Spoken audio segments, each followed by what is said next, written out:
Marie-Chantal, donc on va revenir à votre histoire. Vous êtes d'origine rwandaise et la guerre que vous avez évoquée dans votre mail, c'est le génocide des Tutsis qui a eu lieu dans votre pays en 1994.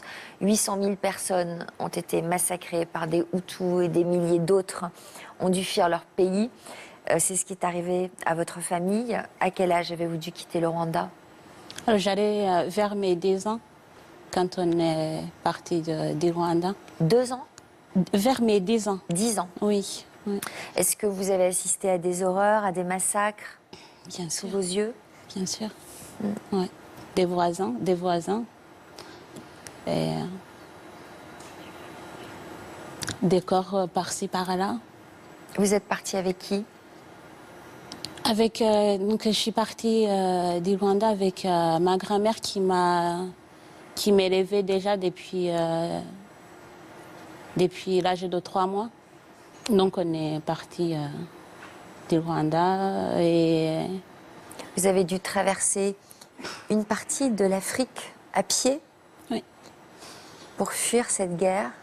Oui, on a traversé du Rwanda, on a traversé le Zaïre pour arriver au Congo-Brazzaville. Ça a duré combien de temps cette fuite? 6 ans. 6 ans. Oui.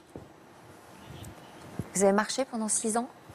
Oui, oui, on a marché. Enfin, non, on n'a pas marché pendant 6 ans. On est resté à le premier camp de réfugiés. Je pense, j'ai pas tout à fait les dates dans ma tête, mais on est resté à environ 2 ans. Après, les bombardements ont repris, donc on est reparti au courant de la forêt sans savoir exactement quelle direction prendre, mais sous les bombardements, il fallait bien partir. Donc après, on s'opposait à peu près un mois, après on continuait. Vous étiez nombreux à marcher ensemble? Oui, oui, on était des... Je ne sais pas exactement, mais on était ouais, des centaines de personnes, oui. Comment vous vous nourrissiez? Par ce qu'on trouvait. Moi, j'ai le souvenir qu'on mangeait à peu près tous les arbres qui avaient un fruit. On ne savait pas si ça se mangeait ou si ça ne se mangeait pas. On les cueillait et on les mangeait quand même. Comment vous vous laviez?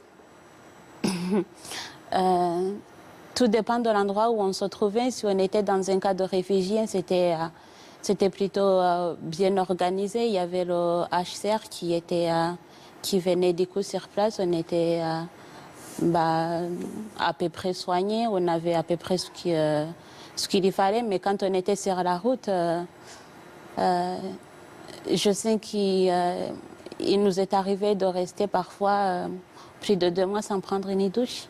Il y a des moments où vous avez dû avoir très peur? Tout Il y a le un temps. souvenir en particulier? Le jour où j'ai eu le plus peur, c'est le jour où j'ai perdu de vue ma grand-mère. Parce que finalement, avant, j'étais... Un peu protégée par sa présence? ouais. Et je suis restée pendant 3 jours toute seule.